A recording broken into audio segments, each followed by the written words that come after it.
Hello and welcome. You're watching To The Point. 30 years ago today, Indira Gandhi was assassinated.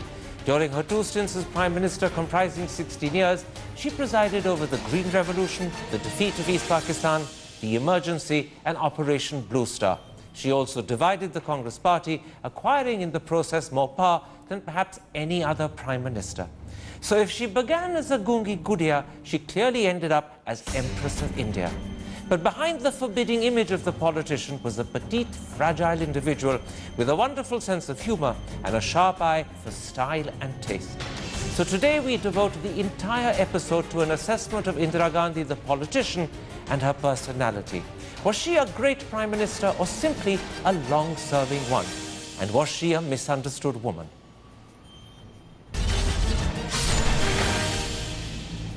Joining me now for this special discussion is one of Indira Gandhi's better-known biographers, Zarir Masani, the well-known historian Ram Guha, Congress MP Mani Shankar Iyer, and BJP supporting columnist Swapan Das Gupta.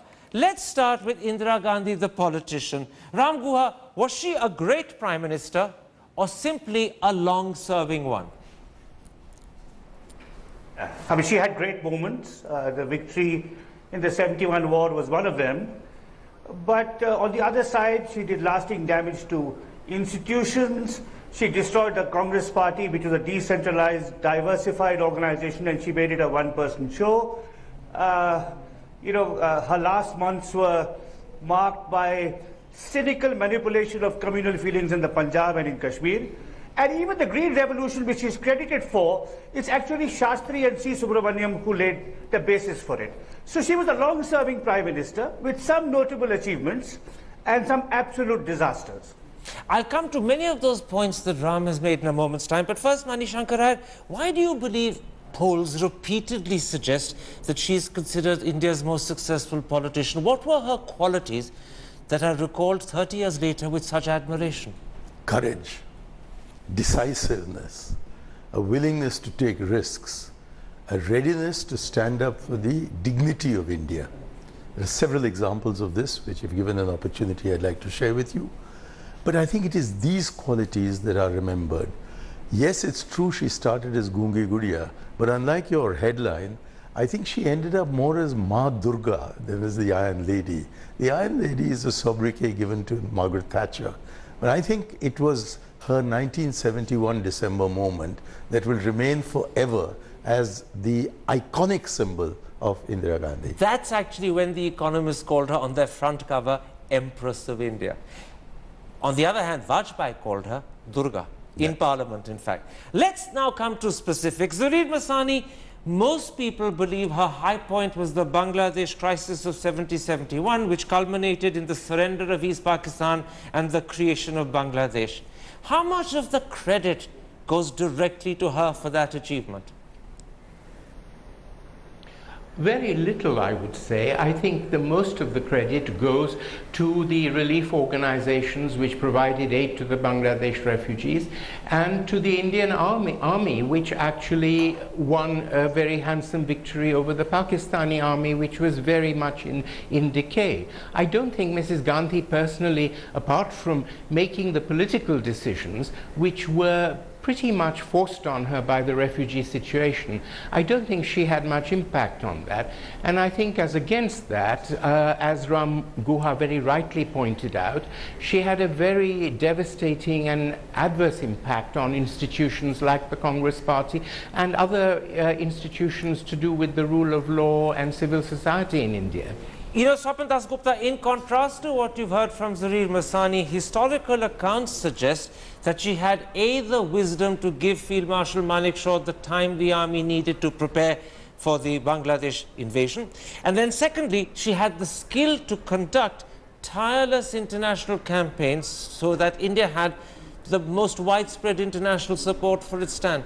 Do you give her credit for those? I give her absolute credit for that. You know, I think you must remember that, yes, it is true the Indian Army won the war. It is true that many of the relief agencies did highlight these. It is true that there was a burgeoning revolt within East Pakistan.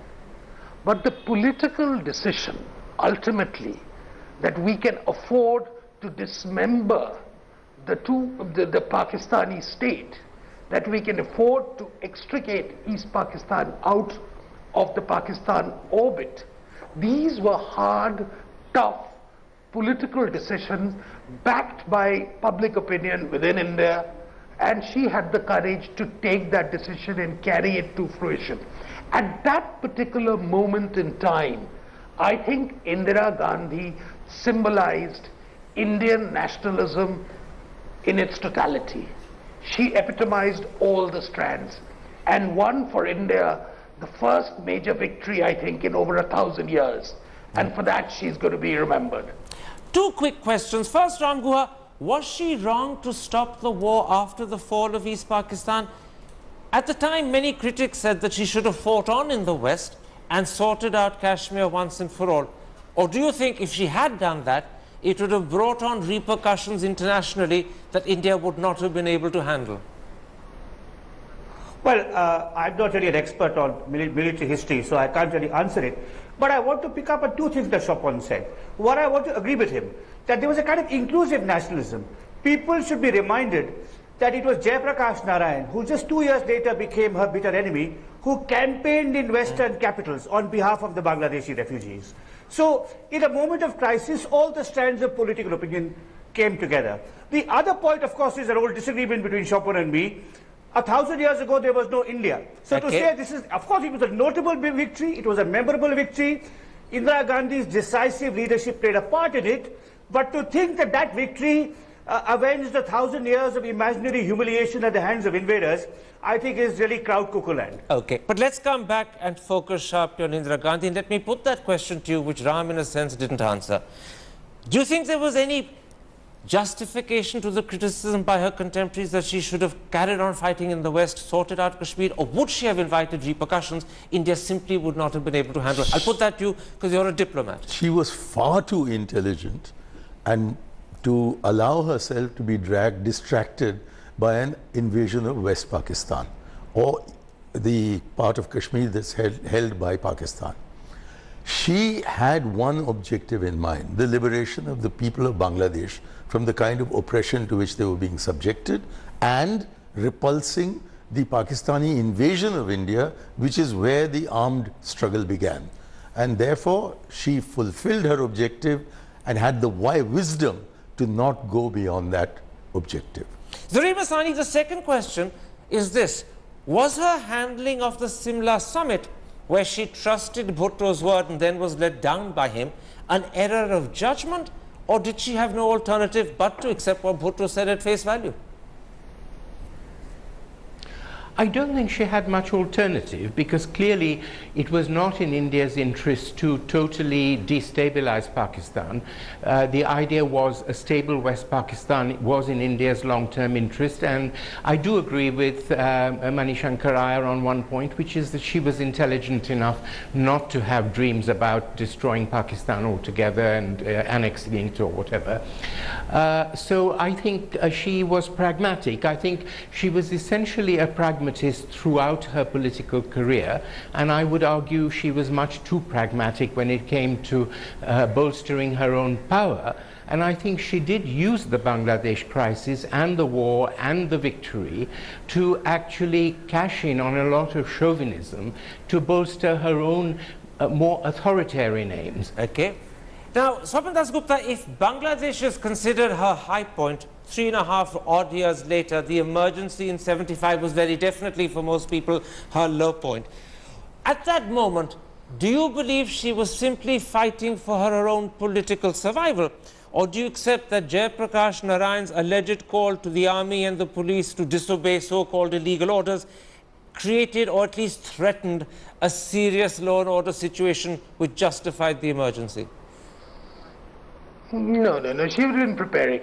You see, I think the emergency was the culmination of a series of disastrous policies which she started adopting internally after 1971, egged on by the pinkos in the Congress party, the CPI and other forms of people who wanted a form of regimented state socialism imported.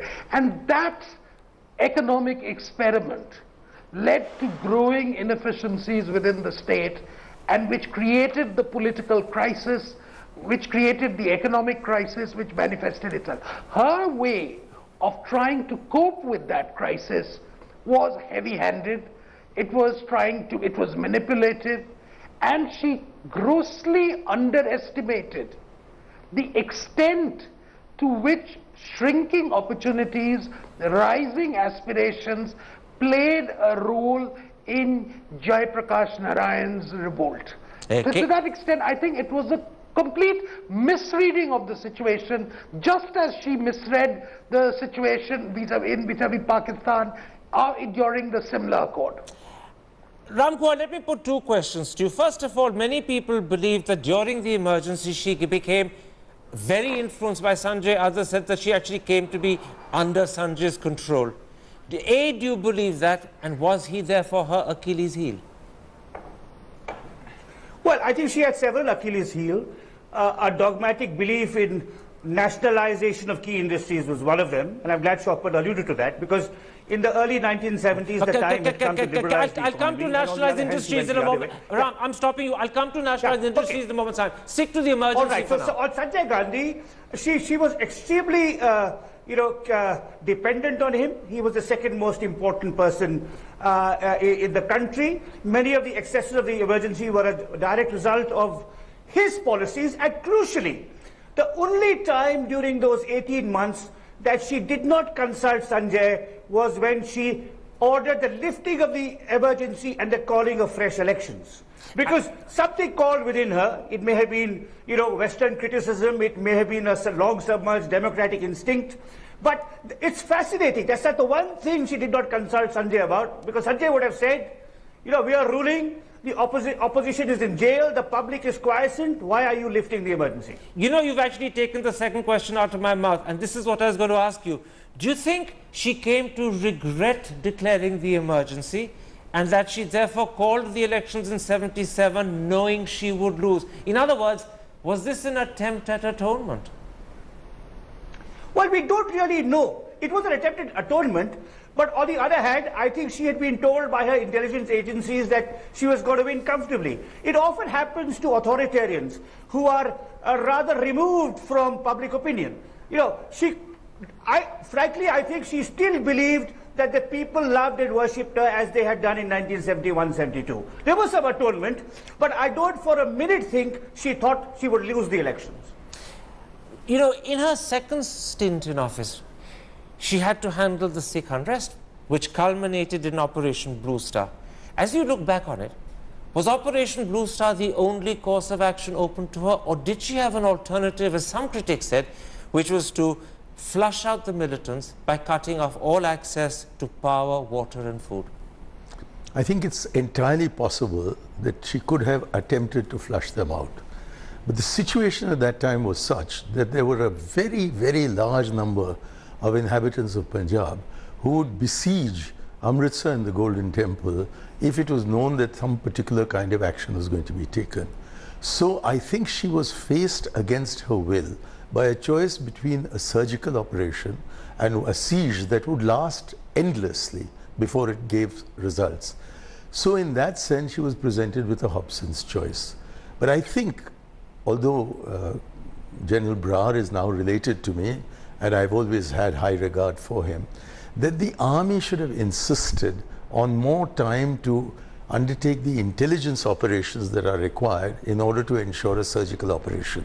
So it didn't turn out to be a surgical operation. Is there any sense in which the army commanders, and I'm not naming names on purpose, perhaps led her to believe that Operation Blue Star would be swifter, more efficient, with less casualties? No, I think politically speaking, it was necessary to have it very swiftly. And the army said they could do it. In fact, they couldn't. But I don't believe that Mrs. Gandhi wanted a dragged-out operation. Was she knowingly misled, or was she credulous in believing that it could be done swiftly? Well, if the army says we can do it swiftly, and they say they can do it even knowing that they don't have adequate intelligence about what is happening inside, then I think no Prime Minister has an option but to go along with that, especially in the political situation that prevailed then. Zarir Masari, Bhindranwale was of course very much a Congress nurtured tool to try and curb the Akalis, and he turned then into a Frankenstein's monster that devoured his patron. How much of the blame for the politics that led up to the crisis that culminated in Operation Blue Star lies with Mrs. Gandhi? Well, you've taken the words out of my mouth, Karan. I was just about to say exactly that. Bhindranwale was Mrs. Gandhi's creation. She had used the Khalistan extremists against the Akali Dal. She had sent money to them and worked closely with them. And I think it was very symptomatic of the kind of politics she cultivated, which was very sort of Machiavellian, very underhand, very ruthless, and in many ways very short-sighted, because it was about immediate political gain. It was not about long-term institutional stability or progress. So I think she does carry the blame largely for the monster that she then had to tackle. Did she ever in her lifetime acknowledge that her handling of the situation that then culminated in Blue Star was wrong? That her desire to want to use Bhindranwale for political purposes to curb the Akalis was mistaken? Or did she never accept that those were errors she made? No, I mean, not that I'm aware of, and it was not Mrs. Gandhi's style, nor was it in her nature to examine her own actions or admit to having been wrong about anything. She always asserted that she was right, and this was a characteristic she had from the time she was a young girl. You mean to say that she never had doubts about what she was doing? She was always convinced of her rightness? I think so. I mean, I'm not privy to her personal doubts in her personal, home, but I mean, she never expressed that in any interviews or in any public arena. Swapan Dasgupta, how much credit does she get for insisting that even after Operation Blue Star, Sikh guards would continue to be part of the security detail at her home, thus permitting two of them in 1984 to assassinate her? Or do you think, in a sense, that was perhaps misplaced bravado? No, I don't think. I think it's nobody would knowingly indulge in bravado. I think Mrs. Gandhi, and I don't blame Mrs. Gandhi alone, was perhaps guilty of underestimating the extent of Sikh hurt and anger as a result of Operation Blue Star. I don't think she quite anticipated, just as a lot of people did not anticipate, that Operation Blue Star offended many more Sikhs than had been anticipated, that it was not merely limited to only the extremists who supported Bhindranwale. There was a large section of even moderate Sikh opinion which thought that the storming of the Golden Temple was unacceptable. Okay. Now, Mrs. Gandhi obviously had created the conditions by which that was really the only realistic option left before the state at that moment. But nevertheless, that was the feeling among Sikhs, which is why even to this date, there is a great deal of ambivalence about was this action strictly necessary, and why even those who supported it at that time are now, in hindsight, very hesitant to say it was an unavoidable move. So I think Mrs. Gandhi was therefore a victim of these sort of miscalculations and underestimation of the Sikh heart, etc., and she was a tragic casualty of that. Ram Gowar, let me try and sum up this discussion we're having on Operation Blue Star by putting this to you. Did she mishandle that entire crisis, or was she out of her depth?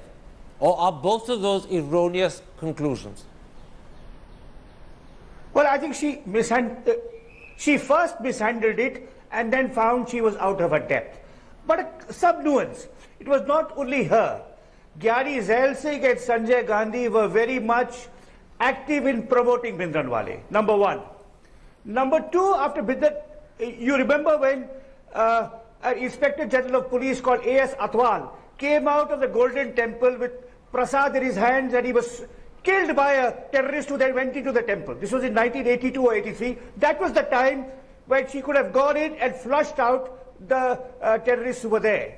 But she waited too long, and she, as Mani said, then she was confronted with this terrible, terrible choice. But the crisis was a product of cynical, manipulative politics played not only by her, but by other people in the Congress party, including Zail Singh and Sanjay Gandhi. Let me now come to another issue that you wanted to raise, Ram Guha, a moment ago, and I stopped you. This is an ideal moment to raise it.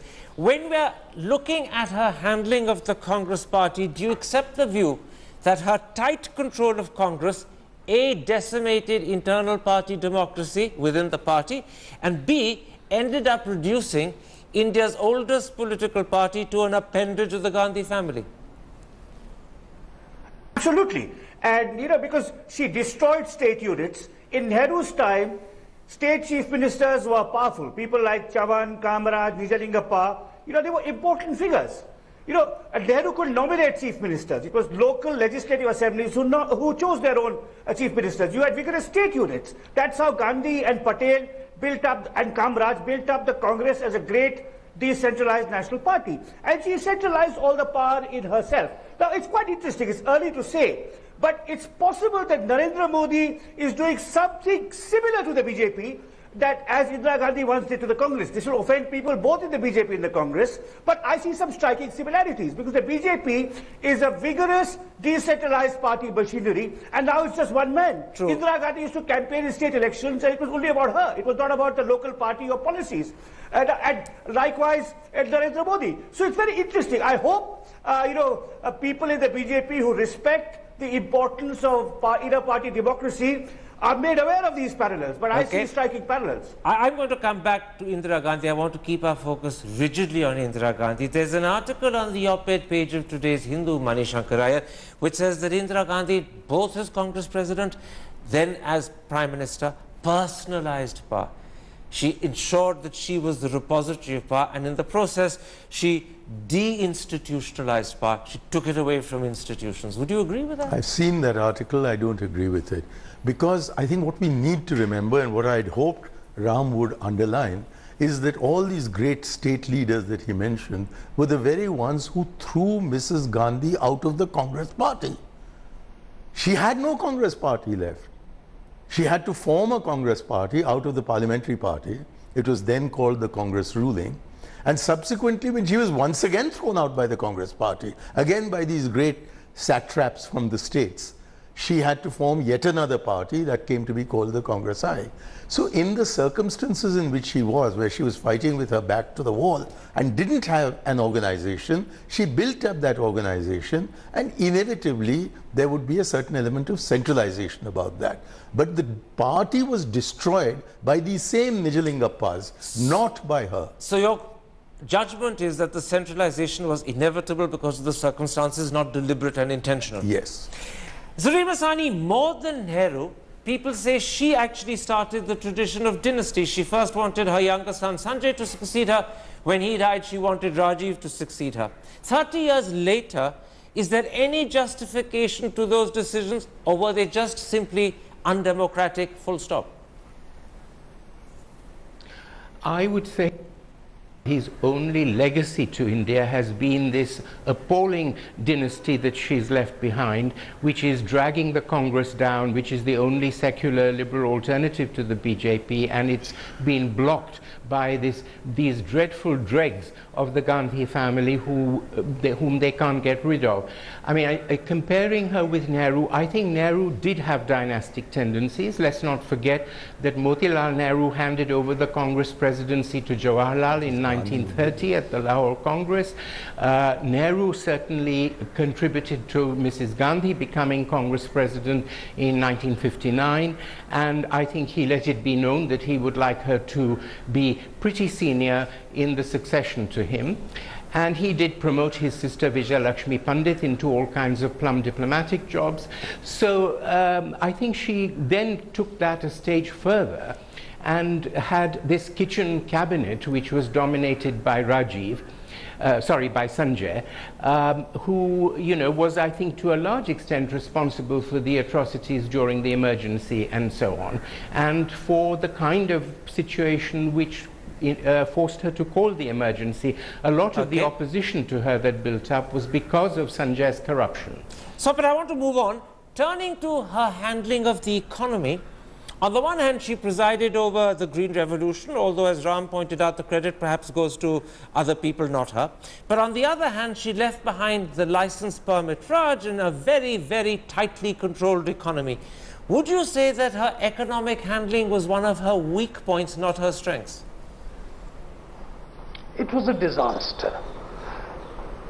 You see, we can talk about Nijalingappa, Atulya Ghosh, S.K. Patil, Kamraj is forming the syndicate, etc. But what Mrs. Gandhi tried to do was that she used a reckless form of socialist populism as the instrument of a power struggle.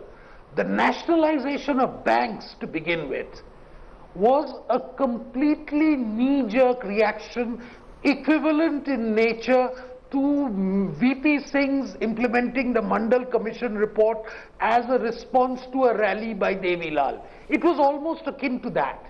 Then you had further nationalization, you had coal nationalization, for which we are suffering to this day. We had the nationalization of food grains, which the country was completely unprepared for, and which was contributed to that sharp inflation and shortage, which in turn led to the Bihar and Gujarat agitations of 1973 and 74. At the end of the day, Mrs. Gandhi stifled all forms of Indian entrepreneurship.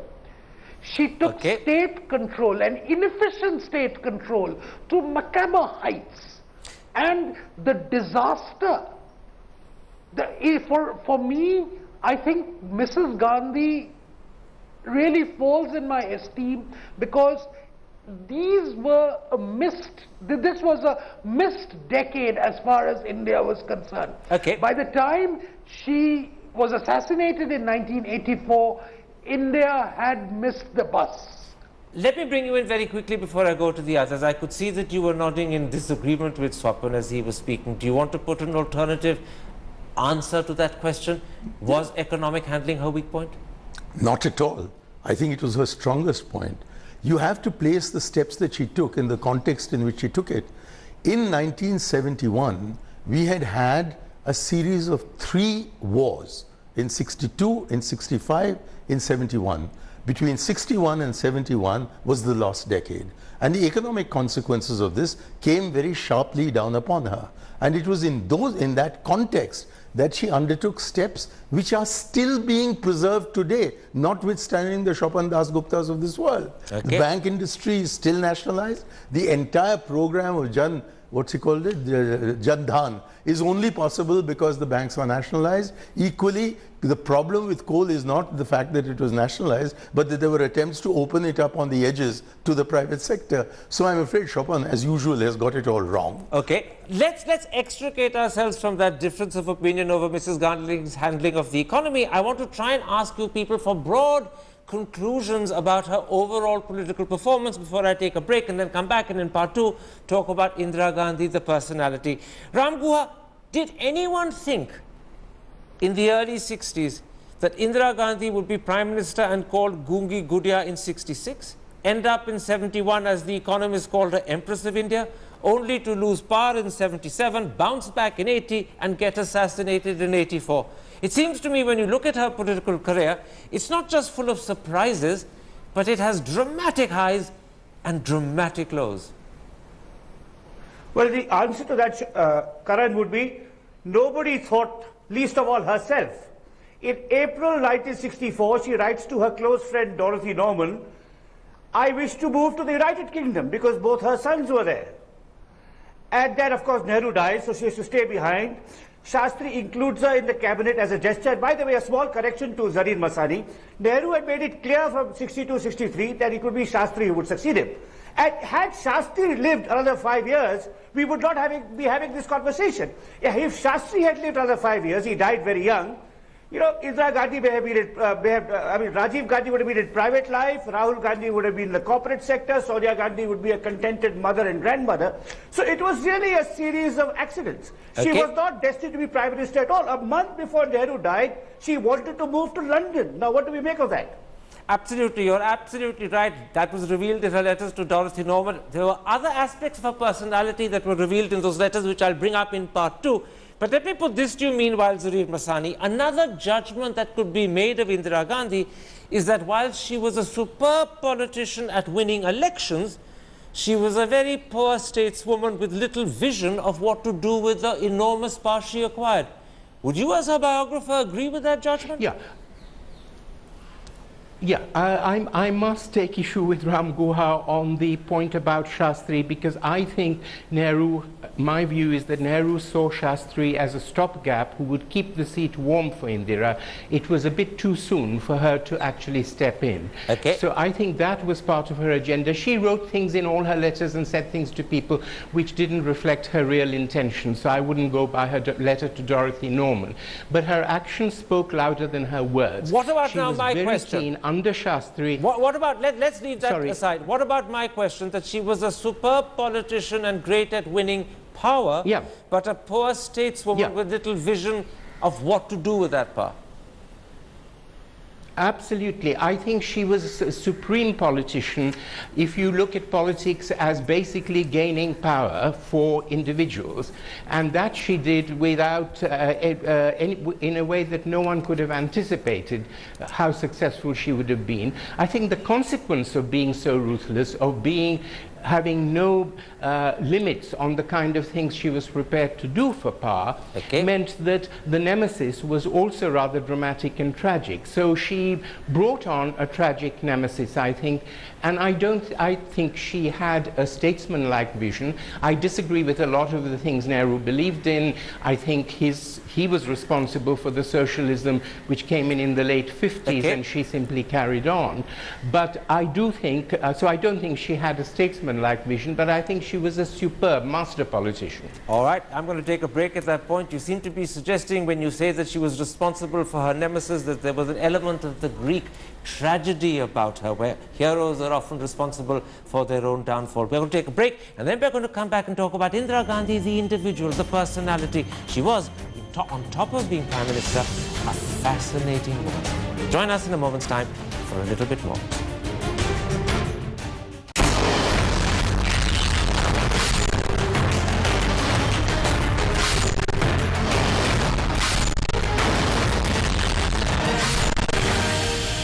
Welcome back to a special episode of To The Point. Today is the 30th anniversary of Indira Gandhi's assassination, and we are devoting the entire episode to an analysis of Indira Gandhi. In part one, we talked about Mrs. Gandhi, the politician, and now we turn to Indira Gandhi, the personality. Zarir Masani, she's often thought of as a complex personality, also a very private one. As her biographer, would you agree with both of those? Absolutely. I think from an early age she learned to hide her emotions, to have a very kind of private self and a different public persona. It was part of her girlhood, being separated from her parents for long periods. The fact that her mother, whom she was very close to, was neglected and patronized by her father, whom she also adored. All these things I think contributed to this. And also she was very, very insecure. She never really was a very outstanding girl at school or in any sort of aspect of her life in early life. And I think she felt very threatened by the fact that she had these extremely intelligent aunts like Vijayalakshmi Pandit, who again patronized her mother. So I think there was a strong kind of insecurity which took the form eventually of trying to assert power and gain power. Now, if I recall your biography correctly, in fact, it came out almost to coincide with the emergency and got a lot of attention as a result. You say that when she was a child in Allahabad, she had something called a Vanar Sena, a little troop of children or monkeys. Yeah. Well, that was quite a common Congress group for children. It was called the Vanar Sena. It was not just in Allahabad, and it wasn't just hers. There were Vanar Senas all over the country, and she, as Nehru's daughter, was expected to organize and lead one in Allahabad, and, she performed that role. But I think there was always a lot of pressure on her to measure up to these roles, which she wouldn't have chosen left to herself. Now, Mani Shankar Rao, the image we have of Indira Gandhi is of a tough virago of a woman. But actually, she was a small, petite, delicate, even fragile person with a delightful sense of humor and a very sharp eye for taste and style. Well, you know, if you'd put this question to Rohit Bal, he may have been able to give you an accurate answer. I'm not a great judge of taste and style, but yes, everyone, I've never heard anybody suggesting that she lacked it. And in fact, most people who touch upon this say that she had a great sense of both taste and style. As regards her personality, this word virago, I would strongly object to. Now, I was talking of the image.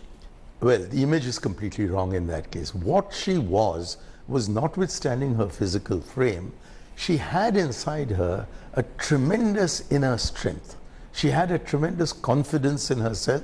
She had an iron will, and she ensured that what she started out on, she would complete. She didn't have doubts along the way. She entertained her doubts before she started on the way.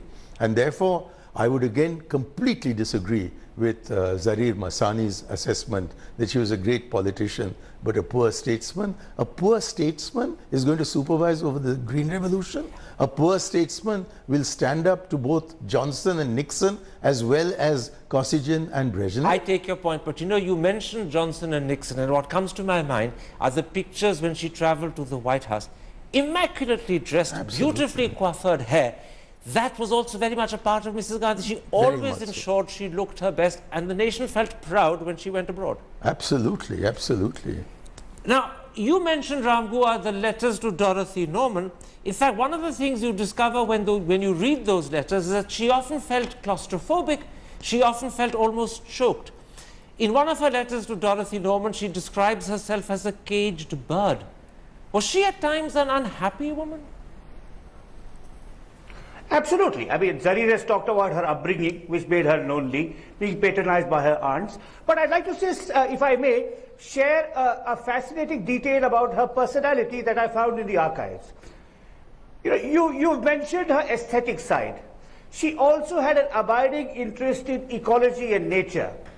And in this program, you've criticized her rightly for many things, but if you will allow me 30 seconds, I want to share an anecdote with you. Go ahead. Which I found in the archives.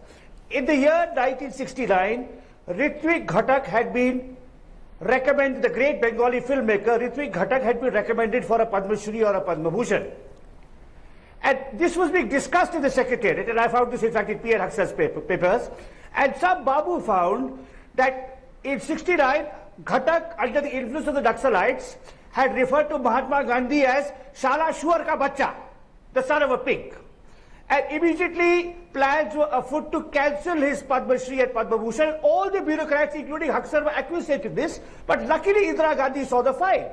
And she said, how does it matter what he said in a drunken stupor? He's a great filmmaker. We are rewarding him for his films, not his political opinions. So I think, you know, despite the harsh, authoritarian political style, despite the cost to the Congress party and institutions, she was someone with a deep appreciation of film, culture. She was a complex woman. And I think we have to understand, when she said she was a caged bird, she probably meant she would like to go bird watching or trekking in the Himalaya. You know, because she was an expert bird watcher too. True, very true. You know, Swapnil Dasgupta, behind the slender, fragile, small person, there was actually enormous determination and probably considerable bravery. Do you think the way she fought herself back to power after the crushing defeat of 77, something that's symbolized by that image of Indira Gandhi riding in the dark on an elephant to Belchi with a torch in her hand, that captures, in a sense, the indomitable spirit that she had, even if sometimes the exercise of that spirit was mistaken? No. She was a supreme tactician. There's no question about it. She was a formidable opponent. She was a person who knew power. She felt that she was entitled to power and believed that her family had a divine right to rule. So, under the circumstances, if power had been taken away, she was determined to reconquer India using any means possible, and she used every democratic means in 1980, let me tell you that. There was nothing underhand in that, but she played her cards very well. She fished around, exploited the fissures within the Janata Party. They themselves were gullible enough to fall for her, believing that she was finished. So, in the end, if you look at it, Indira Gandhi was certainly a very, very determined soul as far as her quest for power was concerned. Okay. But where I sort of have some unease with all these things about how stylish she was and what a lover of art she was, yes, no doubt. But let us not forget one thing, that Indira Gandhi was really a product of entitlement, and she imbibed those from Jawaharlal Nehru, and she passed on those attributes to the subsequent generations, which is why today we have this curse called the dynasty, which affects us, which apart from Manishankar Iyer, nobody in their right minds really wishes to celebrate. And that, to my mind, is the most unfortunate legacy of Indira Gandhi, which overwhelms all her other positive attributes, her style, her coiffured hair, her impish sense of humor, her caged bird, and her existential anguish.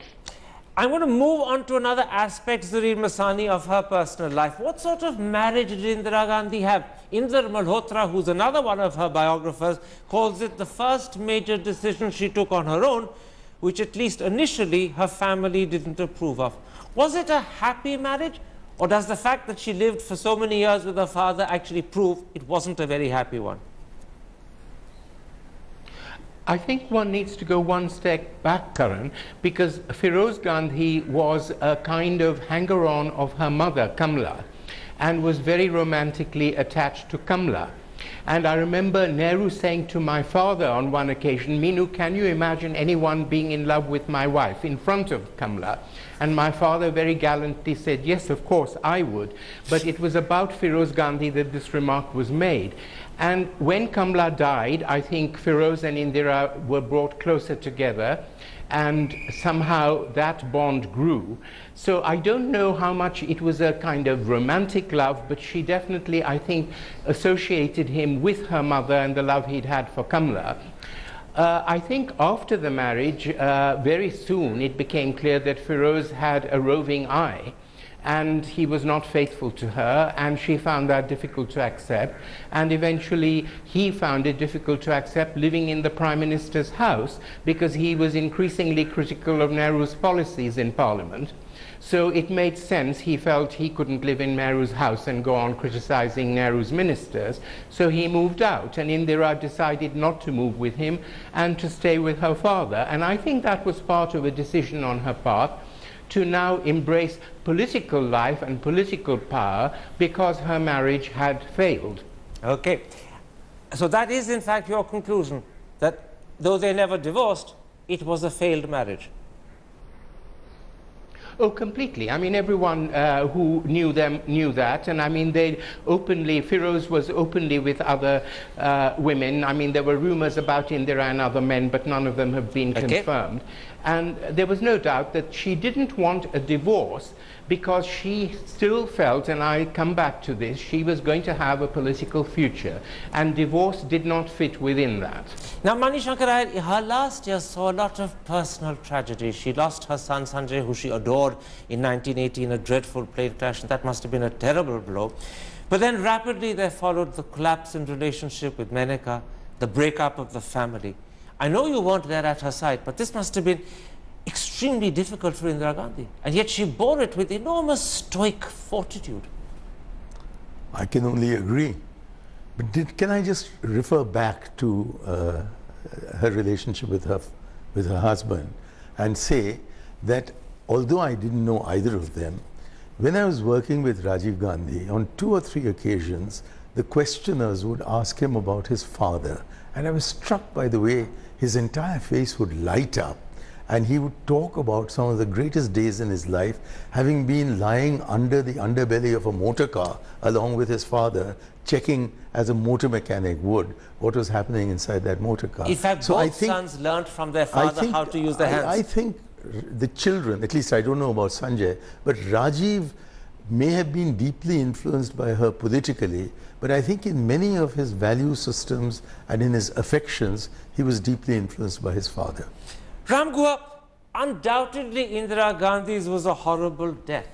But do you think Indira Gandhi would have wanted to die of old age or illness? Am I being romantic when I say she would have preferred assassination to retirement, defeat, and the danger of being forgotten, which some people said was the prospect she could have been facing in October 84? Well, it's certainly true that she was very nervous about her electoral prospects. You know, she would go to Jammu and play the Hindu card and go to Srinagar and play the Muslim card. She was very nervous, she was very insecure. But whether she prophesied her own death, we don't know. Mahatma Gandhi, by the way, did. I mean, he knew from very early on that he would be killed by some proponent of violence because he stood for non-violence. But with Indira Gandhi, it's hard to say. But let me say one last thing about Can I interrupt? Can I interrupt? right. I wasn't saying that she prophesied her death. I'm saying that although it was a horrible death, would she have preferred assassination to dying of old age and illness? I don't know, but that assassination was followed by the butchering of thousands of Sikhs. I mean, which the Congress party acquiesced in. You know, so if you look at the consequences, I don't think she would have taken assassination.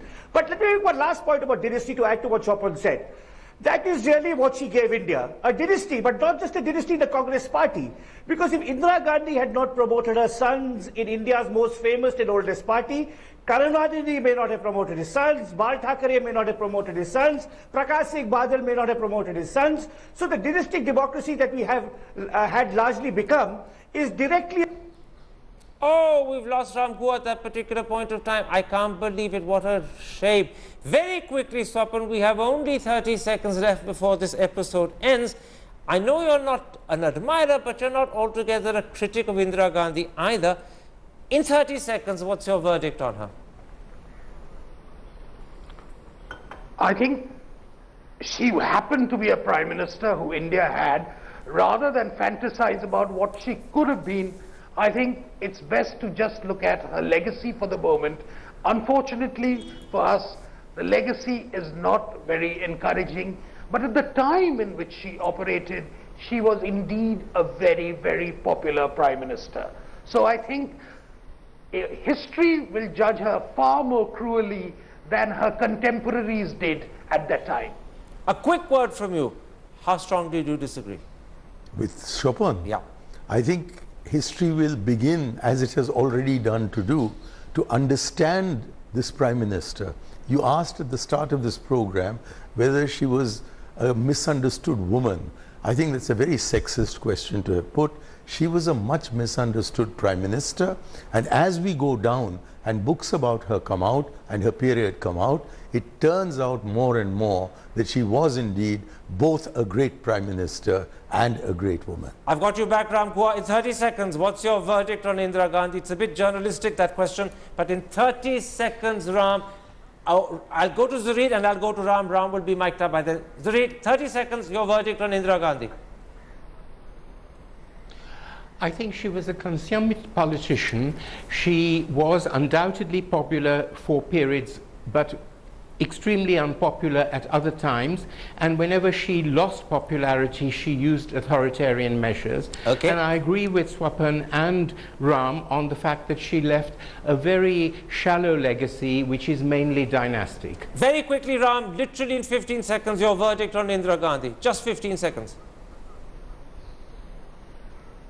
No, we don't have Ram again. I'm really sorry. How disappointing. We don't have Ram. It's tantalizing. I'd love to know what he was saying, but I'm afraid we never will. If you have been, thanks for watching this special episode on the legacy of Indira Gandhi.